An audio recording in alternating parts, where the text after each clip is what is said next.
सवारी की तलाश में सरफराज अपने रिक्शे को बहुत दूर वीराने तक ले गया था। गर्मी, प्यास और हब्स ने उसकी हालत खराब कर दी थी। उसकी अम्मा ने रात को बताया था कि घर में राशन खत्म हो रहा है। सिर्फ यही परेशानी नहीं थी, बल्कि 2 महीने से घर का किराया भी नहीं दिया था। यही सब सोचकर वह ज्यादा दूर निकल आया था। शाम ढल चुकी थी, रात होने वाली थी। जब वह वापस जाने का सोच ही रहा था कि उसने 3 नकाबपोश लड़कियों को देखा जो काले बुर्के में दूर से आती दिखी। इस वीराने में कोई घर भी नहीं था, इसलिए उनकी मौजूदगी अजीब लगी। लेकिन उसने सोचा कि शायद वे रास्ता भटक गई हों या सवारी की तलाश में हों। लड़कियों ने आकर कहा, भाई क्या आप हमें शाह हवेली तक छोड़ सकते हैं? सरफराज ने फौरन हामी भर दी। वह खुश था कि वीराने में एक सवारी मिल गई। हवेली यहाँ से 2 किलोमीटर की दूरी पर थी। पेट्रोल बस इतना था कि वह वहां तक जा सकता था, लेकिन वापसी मुश्किल होती। उसने सोचा कि किराया मिलने पर पेट्रोल डलवा लेगा। रास्ते में लड़कियां आपस में हंस हंस कर बातें कर रही थी।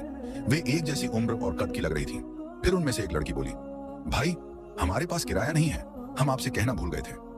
यह सुनकर सरफराज मायूस हुआ, लेकिन उसने जाहिर नहीं किया। उसने कहा, कोई बात नहीं, आप तीनों वीराने में थी, आपके साथ कुछ भी हो सकता था, मैं आपको वहां छोड़ देता हूं। शाह हवेली पहुंचने पर लड़कियां बिना कुछ कहे रिक्शे से उतर गईं और हवेली में दाखिल हो गईं। हवेली के आसपास भी कोई आबादी नहीं थी। सरफराज रिक्शा घुमा ही रहा था कि उसकी नजर पिछली सीट पर रखी एक काली थैली पर पड़ी। यह थैली लड़कियों में से एक के पास थी। सरफराज ने रिक्शा रोका और थैली उठाकर हवेली की ओर चल पड़ा। हवेली में जाने का उसका मन नहीं था, लेकिन अमानत लौटाना जरूरी था।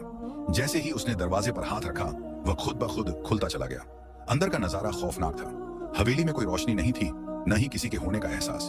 वह घबरा कर बाहर आया और जल्दी से घर पहुंचा। अम्मा ने दरवाजा खोला। सरफराज का परेशान चेहरा देख उन्होंने कुछ नहीं पूछा।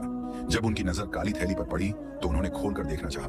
सरफराज रोकना चाहता था, लेकिन इससे पहले अम्मा ने थैली खोल दी। जो कुछ थैली में था उसने सरफराज के होश उड़ा दिए।